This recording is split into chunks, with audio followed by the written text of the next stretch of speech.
નમસ્કાર મિત્રો, તો આપ સૌનું સ્વાગત છે આપણી ચેનલ પર। આજે આપણે વાત કરવા જઈ રહ્યા છીએ એક એવા મહાન પાત્ર વિશે જેમનું નામ લેતા જ મનમાં શાંતિ, શ્રદ્ધા અને ધર્મની લાગણી ઊભી થાય છે, ભગવાન શ્રી રામ વિશે।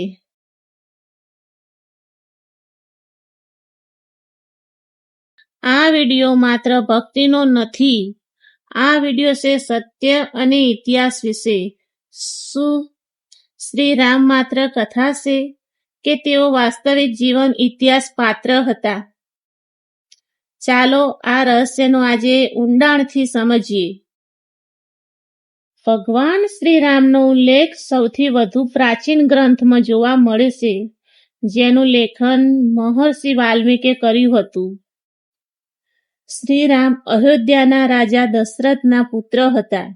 તેમને મર્યાદા પુરુષોત્તમ કહેવામાં આવે છે, એટલે કે એક એવા માણસ જે દરેક સંબંધમાં, દરેક પરિસ્થિતિમાં સત્ય અને ધર્મનું પાલન કરે છે। તેમના જીવનમાં રાજકુમાર હોવા છતાં અનેક મુશ્કેલીઓ આવી, જેમ કે વનવાસ, સીતાજીનું અપહરણ અને રાવણ સાથેનું યુદ્ધ, પણ તેઓ ક્યારેય ધર્મનો માર્ગ છોડ્યો નહીં। સૌથી મોટો પ્રશ્ન, શું શ્રી રામ વાસ્તવમાં હતા?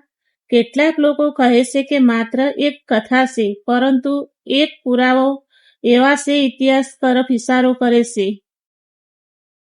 વાલ્મીકી રામાયણ સિવાય પણ ઘણા ગ્રંથોમાં શ્રી રામનો ઉલ્લેખ જોવા મળે છે।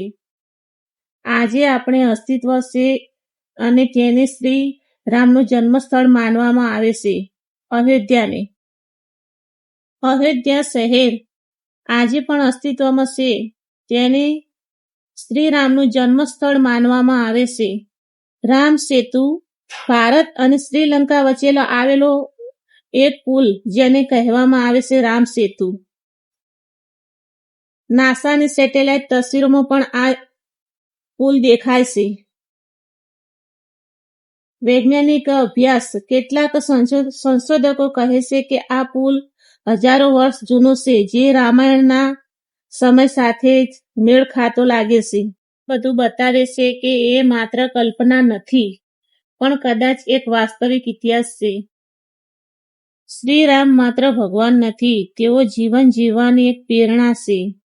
તેમણે પોતાના પિતાના વચન માટે 14 વર્ષનો વનવાસ સ્વીકાર્યો, કોઈ પણ પરિસ્થિતિમાં સત્યનો માર્ગ ના છોડવો, અને તેમની સૌથી મોટી ખાસિયત હતી તે આદર્શ પતિ, સીતાજી માટે તેમનું પ્રેમ અને સમર્પણ અનન્ય હતો।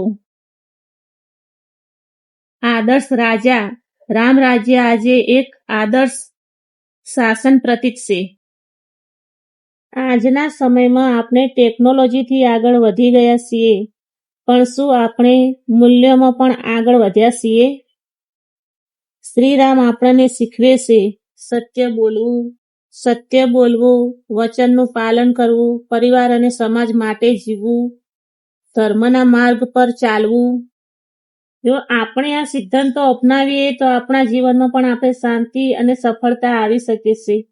તો મિત્રો, ભગવાન શ્રી રામ માત્ર એક કથા નથી, તેઓ એક વિચાર છે, એક માર્ગ છે, એક આદર્શ છે। તમને આ વિડીયો ગમ્યો હોય તો લાઈક કરો, શેર કરો અને અમારી ચેનલને સબસ્ક્રાઇબ કરવાનું ભૂલશો નહીં। જય શ્રી રામ।